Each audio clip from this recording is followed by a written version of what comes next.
Hola, mi nombre es Egon Cholakian.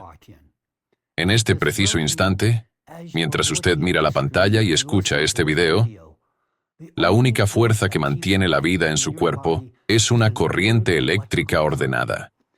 Cada respiración, cada parpadeo e incluso cada pensamiento es el resultado de un impulso eléctrico. Miles de millones de estos impulsos ocurren en su interior cada segundo. Esta es la arquitectura eléctrica de la vida, estricta y altamente organizada. Sin embargo, hoy en día, esta arquitectura eléctrica se encuentra bajo un ataque oculto pero total. Usted ha sido hackeado. Si últimamente está experimentando una pérdida de energía inexplicable, neblina mental, fallos de memoria o una disminución en la concentración, entienda lo siguiente: no se trata de simple fatiga. Estos son los síntomas iniciales de que su código eléctrico ha sido vulnerado. Y hoy, usted aprenderá cómo sucedió esto y cómo continúa sucediendo. En el sistema eléctrico de su cuerpo, ajustado con precisión, han penetrado, sin exageración alguna, verdaderos agentes del caos, los nanoplásticos. Se trata de partículas poliméricas artificiales, cientos de veces más pequeñas que una célula humana, pero que al ingresar en un organismo biológico vivo, infligen daños de una magnitud asombrosa. Cada día, usted inhala, bebe y consume cantidades enormes de estos nanoasesinos. A medida que se acumulan en su cuerpo, no se limitan a contaminarlo o a dañar células individuales. Penetran más profundamente. Alteran el código eléctrico mismo que gobierna su biología, desmantelando la arquitectura eléctrica de su organismo, el cimiento del cual depende la vida misma. Asimismo, usted descubrirá cómo funciona realmente la electricidad biológica que sustenta su vida. ¿Por qué el flujo de electrones en un tomacorriente doméstico y el flujo de electrones dentro de su ADN son fenómenos fundamentalmente distintos? ¿Y qué denominadas capacidades eléctricas únicas se ocultan dentro de su hélice genética? Le advierto de antemano, esta no es una conversación para consumidores de comida basura mental, breve y viral. Si su umbral cognitivo se limita a clips de 6 segundos, y su cerebro demanda conclusiones simplistas y digeridas, apague esto ahora. Este material no es para usted, es para quienes han conservado la capacidad de análisis profundo, para quienes aún poseen los recursos intelectuales necesarios para procesar la información con rigor. En este video, me dirijo a aquellos dispuestos a profundizar en la esencia del asunto, en lugar de limitarse a rozar la superficie, con el fin de comprender la verdadera física de su propia supervivencia. Si usted es capaz de tal esfuerzo intelectual y está dispuesto a profundizar en el núcleo de la cuestión, bienvenido a una realidad en donde su vida pende de un hilo eléctrico muy fino, y ese hilo está siendo cortado deliberadamente en este preciso momento. Permítame comenzar con una analogía sencilla. Usted está viendo este video en un teléfono inteligente, una computadora portátil o incluso en un televisor. Me está viendo en la pantalla por una sola razón. Dentro de su dispositivo, en este preciso segundo, miles de millones de electrones obedecen a una organización rígida. Se excitan, se relajan y saltan de un nivel de energía a otro. La palabra clave aquí es organización. El sistema funciona no porque los electrones simplemente se muevan, sino porque lo hacen de acuerdo con un protocolo estrictamente definido, del procesador a la placa de circuito, a una frecuencia específica, a lo largo de un vector determinado. Ahora imagine que en esta cadena ordenada, en este protocolo organizado, se introduce una señal ajena, una especie de parásito, un objeto con carga electrostática que interrumpe el ritmo del flujo de electrones. Como resultado, un electrón, en lugar de seguir el plan, se desvía de él. La señal se distorsiona. El procesador comienza a sufrir cortocircuitos. El mecanismo se avería y deja de funcionar.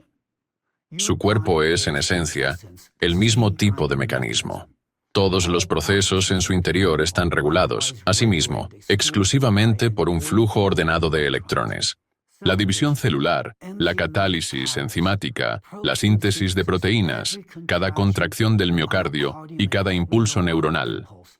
En la base de todo esto subyace un movimiento de cargas planificado y organizado. Electrones, protones, iones. Este movimiento sigue un protocolo rígido. Este es su código eléctrico. Electricidad biológica, que debe fluir estrictamente según lo previsto. Mientras este código se ejecute sin errores, las células conocen el algoritmo de acción, cómo dividirse, cómo regenerar tejidos, cómo eliminar virus. A esto lo llamamos inmunidad, juventud, salud, vida. Pero hágase esta pregunta. ¿Qué sucede cuando una interferencia se introduce en este código ideal? Tengan en cuenta que no nos referimos a una toxina química que pueda eliminarse fácilmente. Estamos hablando, en cambio, de un agente de ruido electrostático que altera la organización misma de los procesos eléctricos. Los nanoplásticos, al penetrar en la arquitectura misma de las células, las proteínas, el ADN y las neuronas, no se limitan a obstruirlos como si fueran polvo. Hacen algo mucho más aterrador. Comienzan literalmente a reescribir el código eléctrico, sustituyendo el programa original por uno falso. Para comprender la mecánica de esta destrucción, debemos descender al nivel donde la biología se convierte en física, al reino de los estados cuánticos. Sin embargo, antes de explicar en detalle los procesos eléctricos únicos de su cuerpo y demostrar con precisión cómo el plástico los vulnera, me permitiré una digresión importante. Hay un matiz que, según observo, escapa casi por completo a la atención de la mayoría de las personas cada vez que se analiza el daño de los nanoplásticos.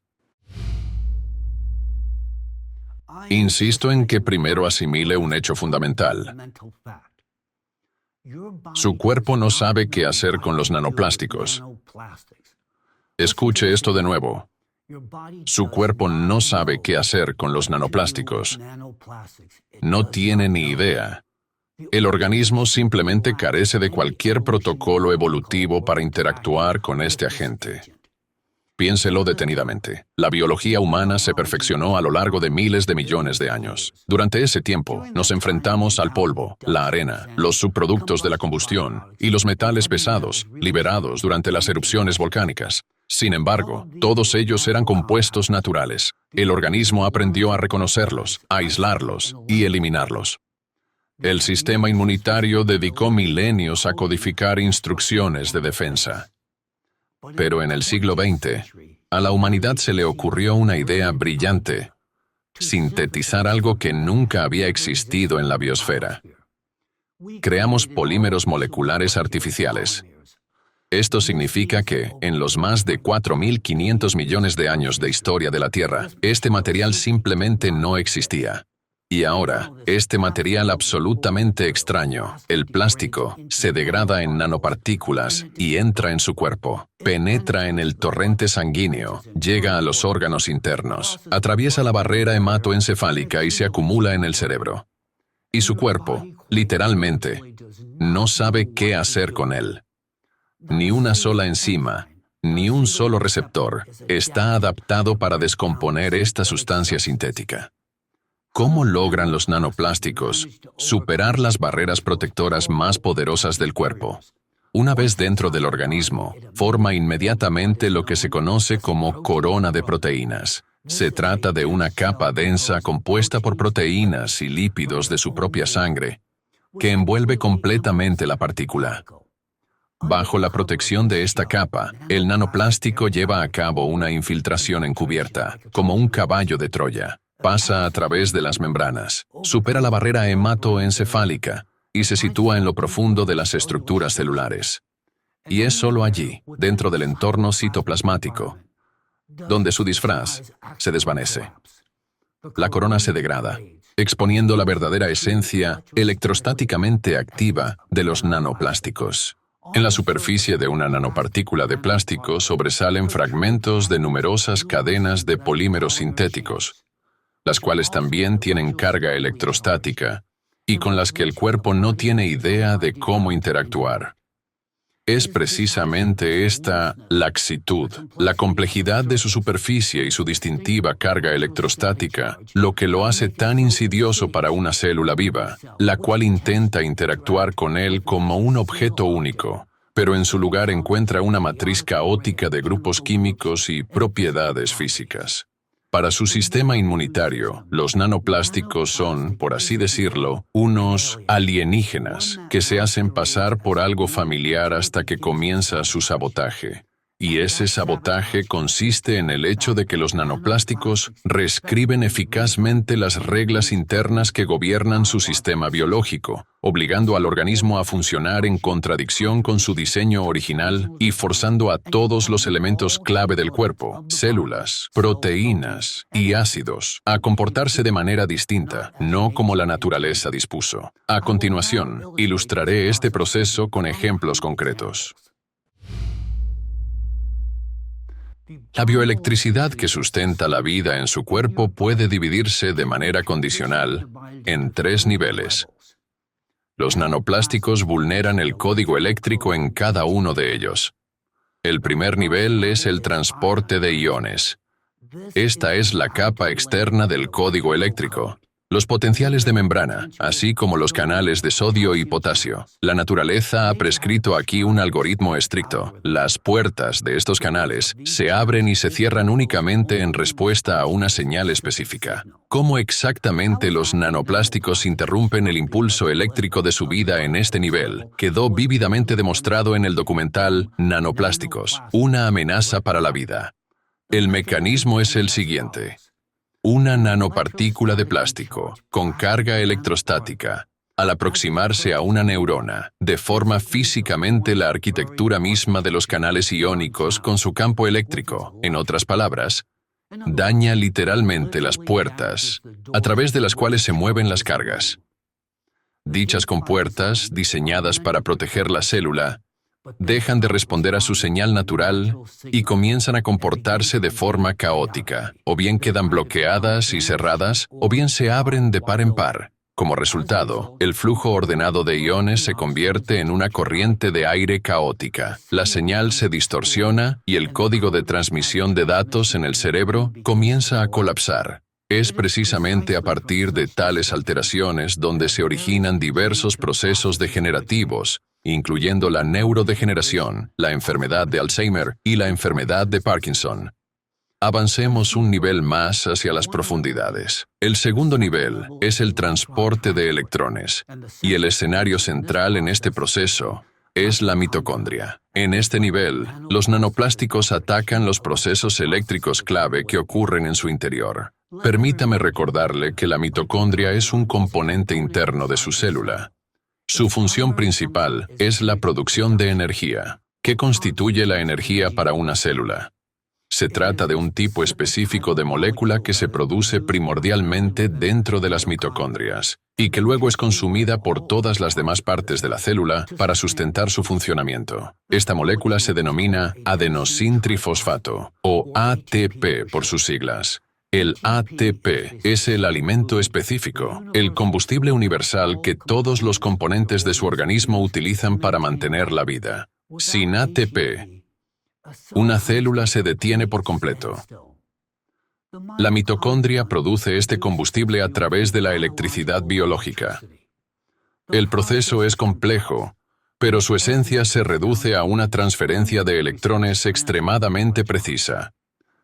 La mitocondria obtiene estos electrones de los alimentos que usted consume, específicamente de la glucosa y las grasas, y luego los dirige a lo largo de una ruta estrictamente definida, conocida como la cadena respiratoria de transporte de electrones. Al final de este trayecto, de acuerdo con el diseño natural, el electrón debe combinarse de forma segura con el oxígeno, O2, para formar agua común, H2O, la cual es necesaria para la continuidad del proceso saludable de producción de ATP.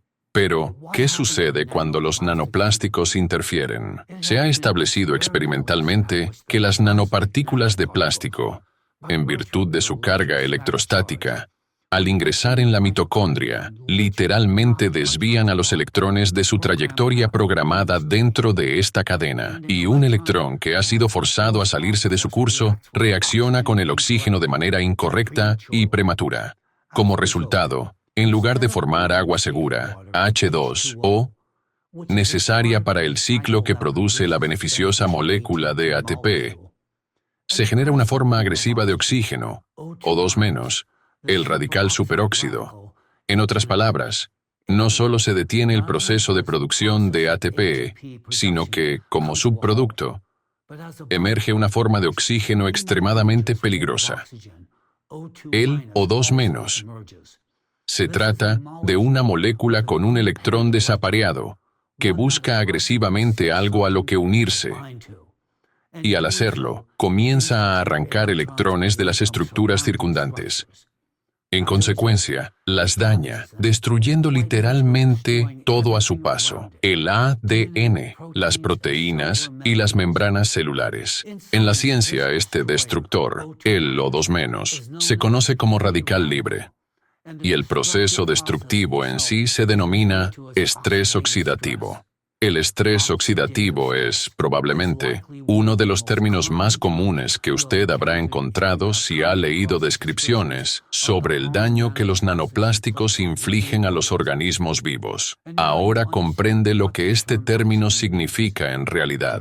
Los nanoplásticos han interferido en el proceso de transporte de electrones, han alterado la organización de la corriente eléctrica en el cuerpo, y el oxígeno beneficioso se ha transformado en un veneno tóxico. Como consecuencia, la célula muere por un doble impacto infligido por los nanoplásticos. Primero, muere por inanición, ya que la mitocondria deja de producir su combustible, el ATP. Esto es lo que la ciencia denomina disfunción mitocondrial.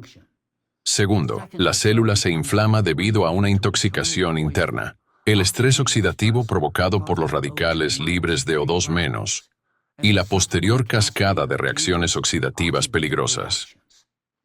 Y esto nos lleva al tercer nivel de la bioelectricidad. Si bien los dos primeros niveles son bien conocidos y han sido estudiados a fondo, el tercero comenzó a ser reconocido y discutido ampliamente en la ciencia apenas a principios de la década de los 2000. Se trata del nivel cuántico de la bioelectricidad, uno del que durante mucho tiempo no se habló, pero cuya existencia ha sido confirmada por experimentos recientes. Así pues, el tercer nivel es el transporte de electrones dependiente del spin. Este es un nivel de transferencia de electricidad biológica en el que no solo importa la carga del electrón, sino también su spin.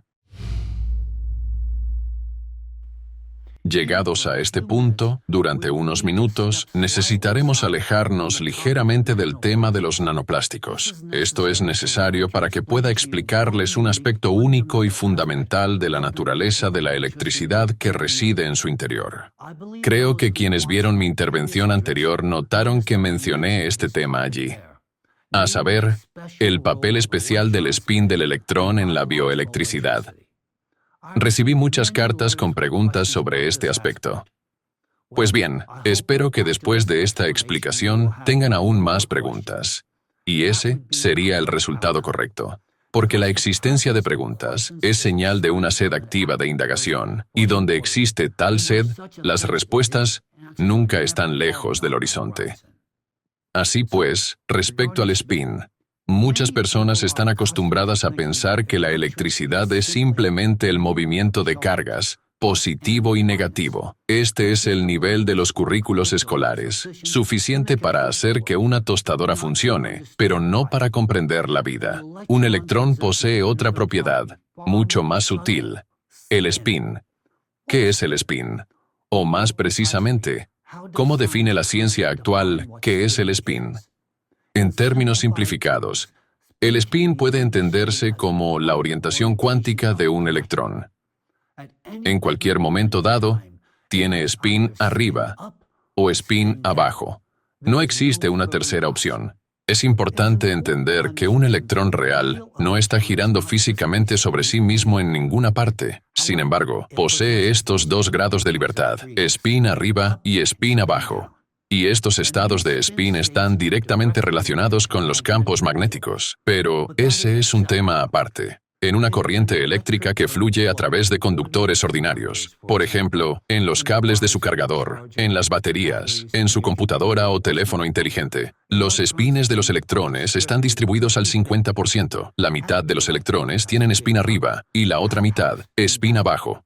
Esto se debe a que, para la transferencia de carga, para la energía que enciende la lámpara de su habitación, la orientación del spin del electrón simplemente no importa. Sin embargo, los científicos, especialmente aquellos que estudian el magnetismo, han experimentado activamente con el spin durante décadas. Se plantearon una pregunta fundamental. ¿Es posible obtener una corriente en la que los espines de los electrones no estén distribuidos 50 y 50, sino en la que predominen los electrones con una sola orientación de spin determinada?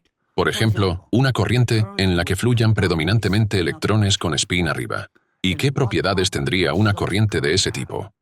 Hacia finales del siglo XX, los científicos investigaban activamente este fenómeno, realizando experimentos destinados a obtener lo que se conoce como corriente polarizada por spin, un flujo de electrones en el que están presentes, de manera predominante, electrones con una sola orientación de spin.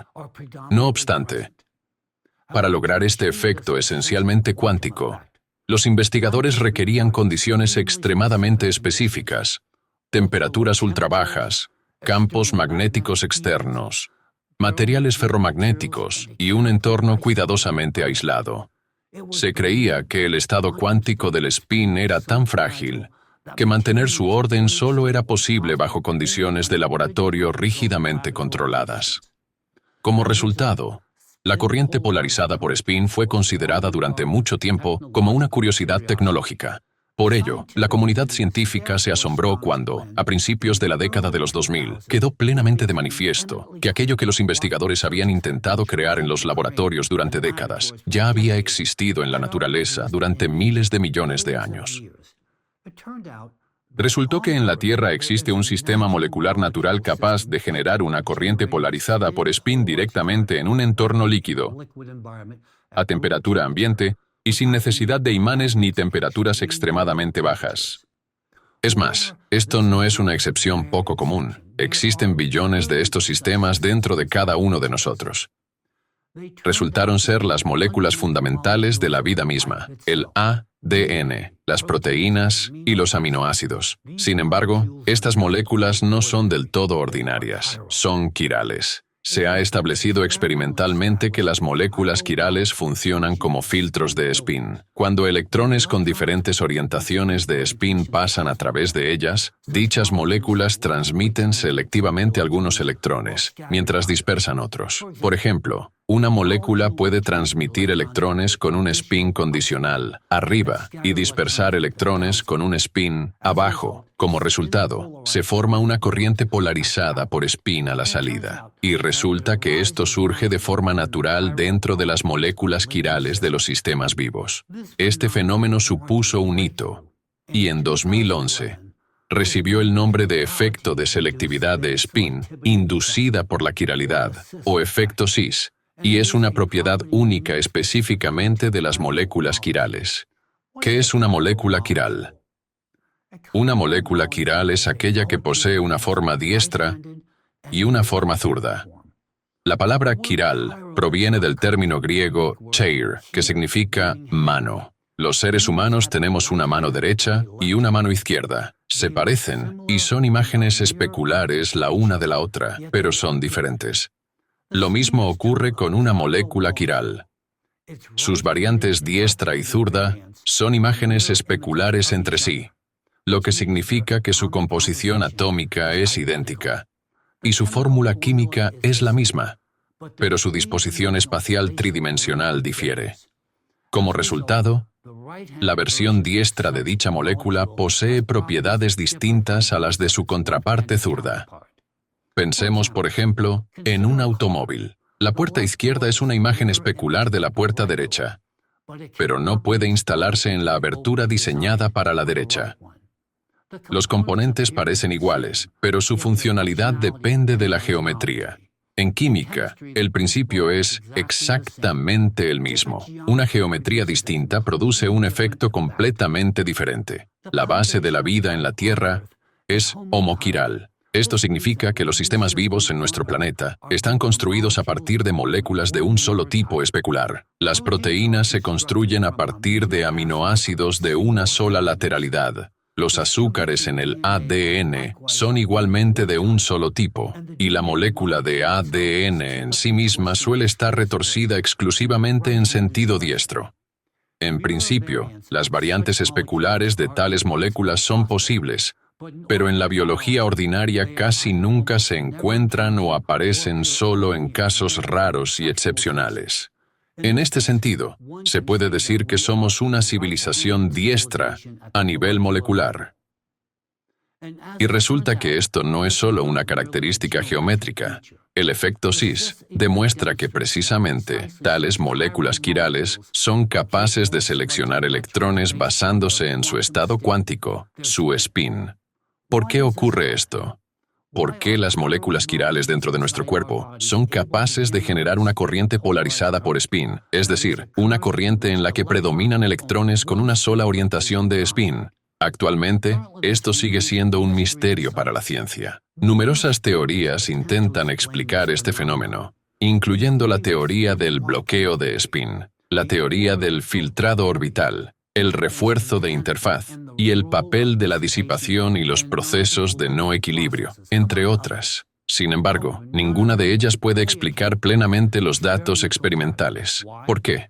Porque, experimentalmente, el efecto de selectividad de spin inducida por la quiralidad se manifiesta con mucha mayor intensidad de lo que predicen los modelos mecano-cuánticos simples con interacción spin-órbita. Esto plantea serias interrogantes, ya que las teorías estándar arrojan solo valores pequeños de polarización de spin para moléculas quirales individuales, mientras que en los experimentos se observa una polarización de niveles equivalentes de hasta el 80% e incluso superiores. Esto significa que, en experimentos que miden la transmisión de corriente a través de una molécula quiral, aproximadamente el 80% de los electrones emergen con la misma orientación de spin. Tales valores no pueden explicarse completamente dentro del marco de los modelos de mecánica cuántica generalmente aceptados. La brecha entre la teoría y la práctica sigue siendo la cuestión central abierta en la física del efecto cis. Al fin y al cabo, parece que la naturaleza utiliza mecanismos que no encajan en nuestras fórmulas y leyes físicas actuales. La ciencia puede ver que funciona, pero aún no comprende plenamente por qué, ni por qué lo hace con una eficiencia tan asombrosa. Y sobre todo, ¿para qué necesita la naturaleza este mecanismo? En este ámbito, se dispone de diversas hipótesis y observaciones experimentales, de las cuales los investigadores infieren por qué la naturaleza emplea un mecanismo tan único de filtrado de spin. Se ha sugerido que una corriente de electrones polarizada por spin, al pasar a través de una molécula quiral, funciona como una especie de guía de precisión que garantiza la seguridad de las reacciones químicas y facilita los procesos de recuperación y reparación. Las publicaciones científicas señalan que una corriente de spin tan ordenada aumenta la precisión de las reacciones químicas, permitiendo que los electrones se muevan de manera más coordinada y, lo que es igual de importante, evita reacciones aleatorias con el oxígeno, aquellas reacciones que mencioné anteriormente, en las cuales el oxígeno se transforma en su forma agresiva, O2-, y comienza a destruirlo todo a su alrededor, estrés oxidativo. Se ha establecido que un flujo de electrones con una orientación de spin ordenada ayuda a reducir el estrés oxidativo en el ADN. Además, dicho flujo de electrones desempeña un papel crucial en el autoensamblaje de las proteínas, facilitando su plegamiento correcto y minimizando los errores. Cumple una función similar en muchos otros procesos bioeléctricos, de los cuales depende el funcionamiento normal y saludable de las células. Otro estudio reciente, mencionado incidentalmente en el informe de Alatra sobre los nanoplásticos, indica que la corriente polarizada por spin también desempeña un papel importante en el transporte adecuado de protones, es decir, átomos de hidrógeno, dentro de las células. Y todo esto representa apenas los primeros indicios de una respuesta a la pregunta de por qué el organismo necesita este mecanismo único, la capacidad de generar una corriente polarizada por spin. Esto nos obliga a plantear una pregunta más amplia sobre la naturaleza misma de la bioelectricidad y sobre lo que realmente sabemos de ella. Durante décadas, la física operó bajo el supuesto de que el spin del electrón era irrelevante para la biología. Solo hace unos 15 años quedó claro que ese supuesto era erróneo y que el spin desempeña no solo un papel importante, sino potencialmente decisivo. Esto nos conduce a una pregunta inevitable. ¿Qué más ignoramos aún sobre la electricidad biológica y cuán transformadores podrían resultar los descubrimientos que nos aguardan? Me gustaría invitarles a reflexionar sobre lo siguiente. El organismo contiene tanto moléculas quirales como aquirales. Sin embargo, los elementos estructurales y funcionales clave de la vida son, inevitablemente, quirales. Estos incluyen los aminoácidos a partir de los cuales se construyen las proteínas y su organización espacial, los azúcares y carbohidratos, así como los ácidos nucleicos, ADN y ARN, junto con su estructura helicoidal. Todas estas estructuras quirales son el cimiento de la vida. Y al mismo tiempo, son precisamente ellas las que se sitúan en el centro del asombroso proceso de generación y transmisión de corriente polarizada por spin. Esto significa que este tipo de corriente, y el ordenamiento de spin de los electrones en sí mismo, posee una importancia fundamental para la vida como tal, una trascendencia que la ciencia aún no ha llegado a comprender plenamente. Basándome en el conjunto de conocimientos e investigaciones acumulados durante más de 20 años por la comunidad científica de Alatra, puedo afirmar con seguridad varios puntos clave. Primero, el papel del spin del electrón, especialmente en la vida biológica, es mucho más serio y central de lo que se reconoce actualmente. Hoy en día, está profundamente subestimado. Segundo, las leyes que gobiernan la electricidad biológica no siempre obedecen a las mismas leyes que la electricidad que fluye por los cables. Tercero, los enfoques para comprender los procesos eléctricos dentro del organismo serán, tarde o temprano, revisados de manera fundamental e inevitable. Como suele decirse, tomen una captura de pantalla. Lo comprobaremos en unos años, si es que todavía estamos aquí. En general, quiero decir que cuando observo los artículos científicos publicados en este campo durante los últimos años, por un lado, me complace genuinamente ver que la ciencia finalmente llega a conclusiones que nosotros alcanzamos hace décadas. Por otro lado, sin embargo, resulta lamentable que esto esté sucediendo apenas ahora. Pero ese no es el punto hoy. Sin embargo, para orientar su pensamiento en la dirección correcta respecto a la naturaleza de la electricidad biológica, le pido que reflexione sobre una pregunta sencilla. ¿Conducen el ADN y otras moléculas quirales una corriente polarizada por spin porque poseen una estructura quiral? ¿O es su estructura quiral, precisamente, porque a través de ellas fluye una corriente polarizada por spin?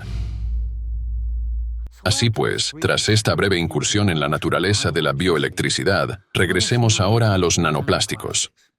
Hemos establecido que estos vulneran el código eléctrico de su organismo en todos los niveles.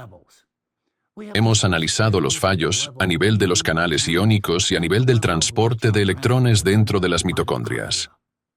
Hablemos ahora de una lesión aún más profunda en la matriz eléctrica.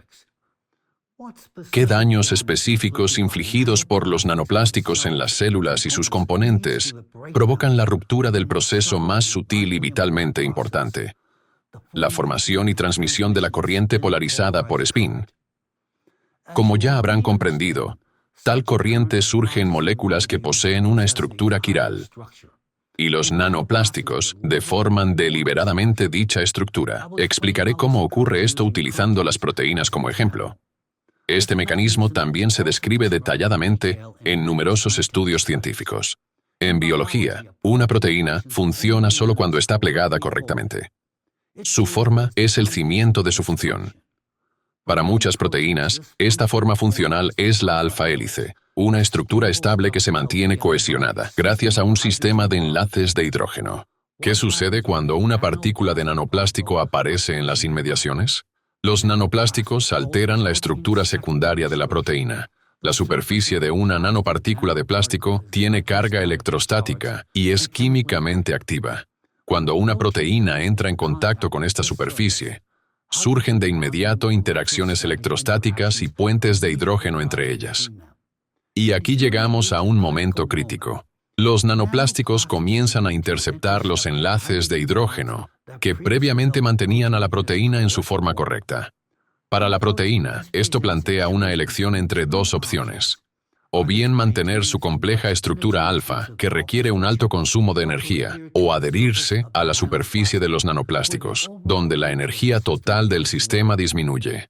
Desde el punto de vista de la física, una proteína siempre sigue el camino de la minimización de la energía. En este punto, los nanoplásticos se convierten, de hecho, en una plantilla falsa para la proteína. La proteína utiliza la superficie de los nanoplásticos como un andamio, amoldándose a él. En otras palabras, se reensambla y cambia su forma. No porque se haya roto, sino porque los nanoplásticos la obligan a hacerlo. En la ciencia, esto se conoce como el efecto plantilla, es decir, los nanoplásticos le presentan a la proteína un molde ajeno, y la proteína comienza a plegarse no de la manera requerida para la vida, sino de la forma que resulta energéticamente ventajosa al estar en contacto con los nanoplásticos. Como resultado, la proteína altera su estructura secundaria, y su alfa-hélice se desintegra. Al adaptarse a la plantilla falsa impuesta por los nanoplásticos, la proteína se ve obligada a reorganizarse en una estructura conocida como beta-lámina. ¿Por qué es esto peligroso para los procesos bioeléctricos de su cuerpo? Porque la función de una proteína depende directamente de su forma. La alfa-hélice posee una forma quiral y, por lo tanto, es capaz de sustentar el transporte de electrones dependiente del spin. Cuando los nanoplásticos obligan a una proteína a pasar de una alfa-hélice a una beta-lámina, el transporte de spin cae drásticamente, y junto con ello, la precisión de los procesos biológicos declina. Los nanoplásticos también actúan como catalizadores. Basta con que entren en contacto con una sola proteína y alteren su estructura hacia una forma incorrecta, para que se desencadene una reacción en cadena de agregación que involucra a las proteínas circundantes. Las proteínas distorsionadas, que han alterado su estructura bajo la influencia de los nanoplásticos, pierden su programa y función originales y comienzan a agregarse entre sí. Así es como se forman las llamadas fibrillas amiloides. Estas son, precisamente, las que se encuentran en los cerebros de pacientes con las enfermedades de Alzheimer y Parkinson. Y son los nanoplásticos los que inician este proceso al nivel de los impulsos eléctricos. En condiciones normales, el organismo posee un mecanismo intrínseco para destruir las proteínas dañadas, una especie de sistema de limpieza interno, para que éstas no sigan participando en las reacciones celulares. Pero aquí también, los nanoplásticos asestan otro golpe. Bloquean el propio sistema de limpieza. El sistema de limpieza celular se compone de lisosomas. En términos figurados, plantas de procesamiento de residuos celulares. Su función es destruir las proteínas dañadas. Sin embargo, los nanoplásticos inutilizan los lisosomas. El lisosoma queda literalmente abrumado por este material y deja de realizar sus funciones. Y todos los procesos que acabo de describir ocurren en cada célula del cuerpo en la que penetran los nanoplásticos, incluyendo las células de su cerebro. Como resultado, su cerebro entra en una especie de modo de ahorro de energía, neblina mental, pérdida de memoria y el desvanecimiento de las funciones cognitivas. Esto no es envejecimiento ni es una enfermedad.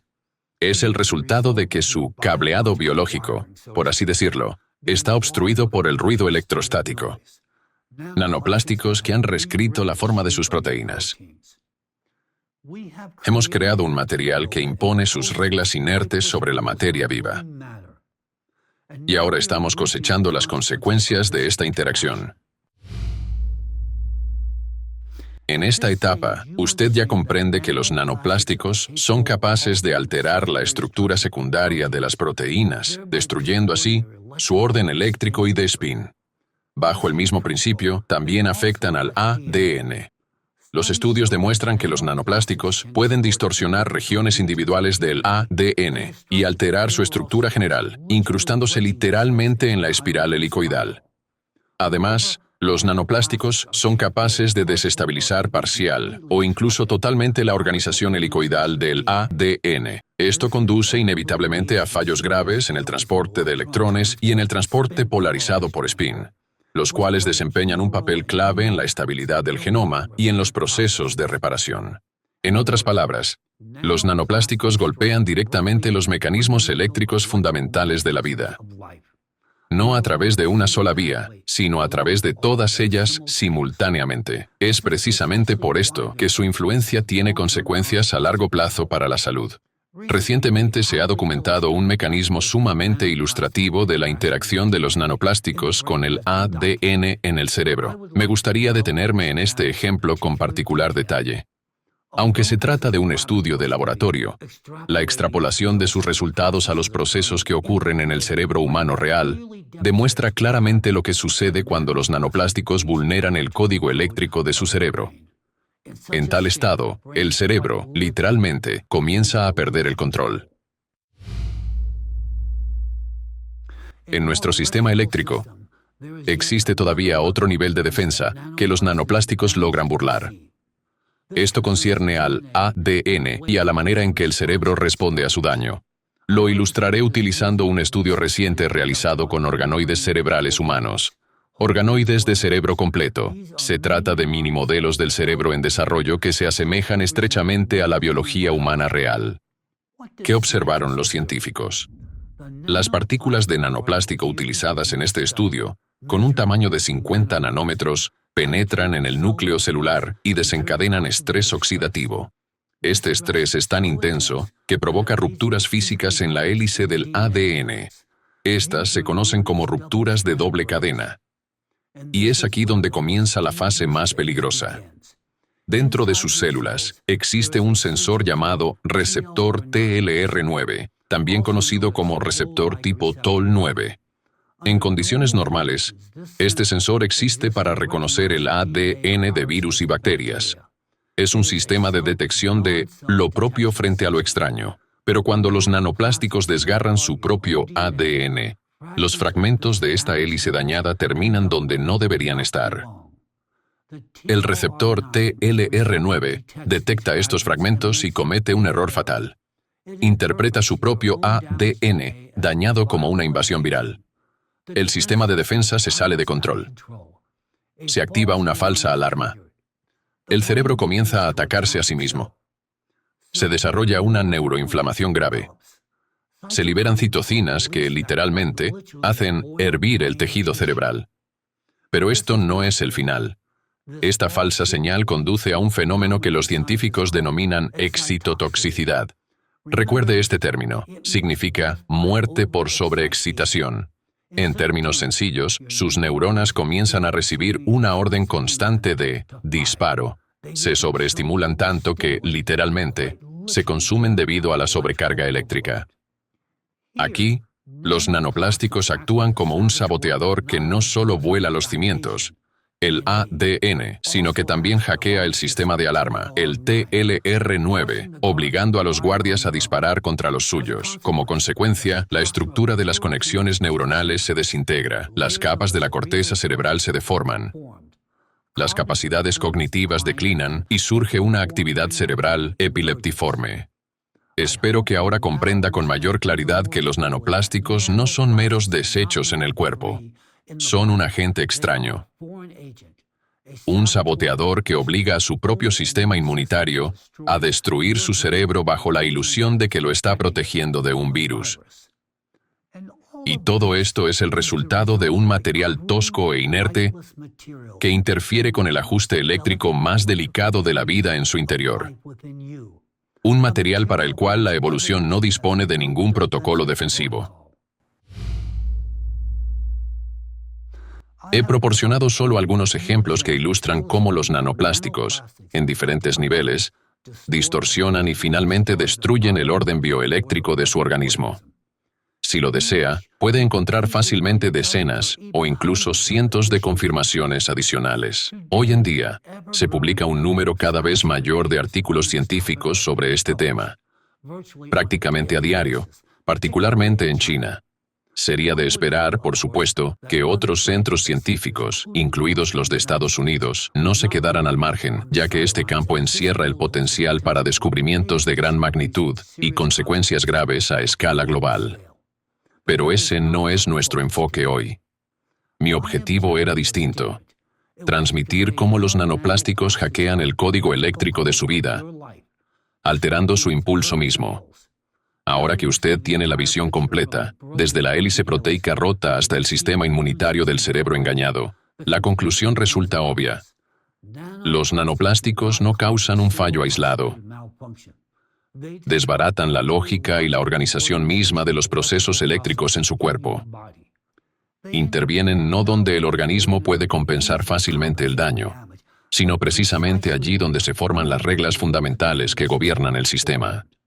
Ahora podemos responder a la pregunta central: ¿qué es exactamente lo que se está destruyendo cuando hablamos del impacto de los nanoplásticos en un organismo vivo? No se trata de la destrucción de una sola molécula, un solo gen o una sola proteína. Se trata de la vulneración de las reglas que rigen el funcionamiento coordinado de todo el sistema. La vida no es la suma de sus componentes. Es un modo de funcionamiento. Y es precisamente ese modo lo que los nanoplásticos destruyen. Se puede decir que el código eléctrico de la vida se forma en la intersección de 3 niveles. El primer nivel es geométrico. Es la organización quiral del ADN y las proteínas. El segundo nivel es eléctrico. Incluye la distribución de cargas, dipolos y canales de protones. El tercer nivel es cuántico. Implica la selectividad de spin y otros efectos cuánticos que aún son desconocidos para la ciencia. Estos niveles se refuerzan mutuamente, razón por la cual los sistemas biológicos pueden mantener el orden bajo condiciones de ruido térmico constante. Sin embargo, los nanoplásticos interfieren simultáneamente en estos 3 niveles. Deforman la geometría al entrar en contacto físico con las moléculas e imponer plantillas de forma falsas. Alteran la homogeneidad eléctrica al crear campos locales y distorsionar el transporte de cargas. Y reducen el orden y la precisión de los procesos bioeléctricos que dependen de la quiralidad y el spin. ¿Por qué las consecuencias de la intrusión de este agente del caos plástico son tan difíciles de detectar de inmediato? Porque el organismo es capaz de compensar la disminución de la calidad funcional durante un cierto periodo de tiempo. Aumenta el gasto energético, activa los sistemas de reparación y refuerza las defensas antioxidantes. Pero todo esto tiene un costo: el precio que el organismo paga para mantener la estabilidad externa. Con el tiempo, ese precio se vuelve demasiado alto. Es precisamente por esto que los efectos de la interferencia de los nanoplásticos no se manifiestan como una intoxicación aguda, sino como una escalada gradual pero activa de riesgos. Procesos neurodegenerativos, deterioro cognitivo, trastornos reproductivos e inestabilidad genética. Todas estas afecciones comparten una característica común: la pérdida de precisión en la señalización eléctrica. Los nanoplásticos no destruyen solo moléculas o genes. Destruyen las condiciones bajo las cuales las moléculas y los genes operan de manera coordinada. Y esto es, en esencia, la destrucción del código, el código eléctrico de su vida. En este contexto, queda plenamente de manifiesto por qué el problema de los nanoplásticos no puede resolverse únicamente mediante medidas ambientales o recomendaciones médicas. Nos enfrentamos a una alteración de las condiciones físicas fundamentales que subyacen al funcionamiento de los sistemas vivos. Este es un nivel en el que los enfoques superficiales resultan insuficientes e ineficaces. Es precisamente aquí donde la ciencia se topa con un nuevo desafío. Debemos aprender no solo a medir las concentraciones de partículas de nanoplástico, sino a comprender exactamente cómo interactúan con la organización eléctrica y cuántica de la materia viva. Asimismo, debemos aprender a evaluar con precisión los efectos más profundos, la influencia de los nanoplásticos con carga electrostática a nivel cuántico, así como las consecuencias a largo plazo de dicha influencia. También me gustaría llamar su estimada atención sobre un punto más de gran importancia. Ya hemos abordado el tema del spin y la naturaleza cuántica de los procesos biológicos, áreas que han sido estudiadas activamente en las últimas décadas y que, según creemos, están lejos de agotarse dentro del marco del paradigma científico moderno. Durante muchos años, la comunidad científica de ALLATRA también ha llevado a cabo investigaciones sistemáticas en esta dirección. Es precisamente por ello que afirmamos, con un alto grado de confianza, que la ciencia aún tiene numerosos descubrimientos fundamentales por delante en este campo. Esta postura se basa, entre otras cosas, en el hecho de que, en nuestro análisis, nos apoyamos en conocimientos y conceptos de procesos bioeléctricos y biofísicos que aún no han recibido una descripción o explicación completa dentro de los modelos científicos académicos. Respecto a esto, haré una breve pero fundamental digresión para explicar por qué consideramos posible apoyarnos en este conjunto de conocimientos y por qué estamos tan seguros de nuestras conclusiones. Es un honor para mí mencionar el hecho de que la hipótesis del papel fundamental del spin en la bioelectricidad fue propuesta hace más de 20 años por mi amigo y colega, Igor Danilov. Fue el mismo caballero quien, ya desde entonces, planteó una pregunta fundamental, metodológicamente incómoda para el paradigma físico existente, pero revolucionaria en términos de comprensión de los procesos eléctricos en los sistemas vivos. ¿La electricidad que fluye en una célula viva es la misma que fluye a través de los cables? Su notable intuición científica nos guió en una dirección que muy pocos en aquel momento se atrevieron siquiera a considerar, hacia lo que más tarde se llamaría biología del spin. ¿Quién podría haber sabido que, décadas después, esta dirección se convertiría en la vanguardia de la ciencia? Sin embargo, en aquel entonces, para la ciencia oficial, era simplemente demasiado pronto. Aquí me veo obligado a tocar un tema que puede resultar familiar para quienes se dedicaban a la ciencia en la década de los 90, en el espacio post-soviético. Esto no me afectó directamente, ya que el núcleo de mi labor científica se desarrolló en los Estados Unidos. Sin embargo, fui testigo indirecto de lo que ocurría allí. Lo que se desencadenó fue una parálisis total del sistema académico. Esto contrastaba fuertemente con los altos estándares establecidos en las décadas de los 60 y 70, cuando Estados Unidos tuvo que realizar esfuerzos tremendos para no perder la carrera científica. Por el contrario, en los años 90, la ciencia en los países de la antigua Unión sufrió un colapso absoluto. La burocracia, la inercia, la atmósfera asfixiante, perdonen la expresión, de los despachos académicos, donde, en semejante entorno, había lugar para el pensamiento científico libre. El financiamiento se asignaba solo a proyectos que prometían beneficios inmediatos o que estaban vinculados al petróleo. Todo lo demás languidecía. Las investigaciones se llenaban de polvo, los científicos caían en el olvido y las ideas brillantes morían en los cajones de los escritorios. Conseguir subvenciones podía tomar años, y el trabajo de un solo estudiante se veía cargado con los nombres de 20 académicos ansiosos por adherirse a él. Fue precisamente este entorno lo que dio lugar a la necesidad de crear una asociación científica independiente. ALLATRA. Fue un paso forzado. Se trató de una unión de entusiastas, académicos, profesores y profesionales de diferentes campos y países, incluido Estados Unidos, para quienes los confines del dogma oficial resultaban demasiado restrictivos. Personas que comprendieron que solo conocemos el 1% del mundo y que la supervivencia requiere una perspectiva mucho más amplia. Por lo general, a estas personas las une un impulso de investigación compartido, una profunda curiosidad científica y una motivación interna sostenida hacia el descubrimiento, la exploración y la expansión de las fronteras del entendimiento. En este contexto, me gustaría destacar especialmente la visión científica de mi colega Igor Danilov.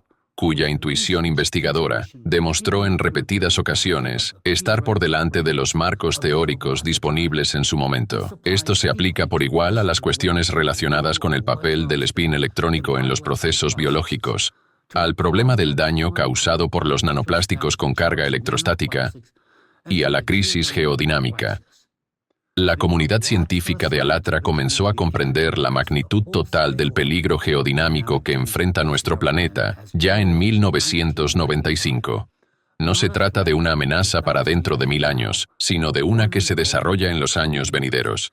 Y todas las evaluaciones y proyecciones que realizamos, lamentablemente, han demostrado ser 100% precisas. A partir de 2014, intentamos presentar al mundo soluciones listas para ser implementadas, ya fuera una propuesta para la desgasificación controlada de la pluma magmática siberiana o la introducción de tecnologías de generación de agua atmosférica. Creíamos sinceramente que seríamos escuchados, comprendidos y que se tomarían medidas. Confiábamos en el juicio racional. Supusimos ingenuamente que aquellos en el poder, que hablan con tanta elocuencia sobre la democracia y el futuro, estaban genuinamente interesados en la supervivencia de sus países y sus pueblos.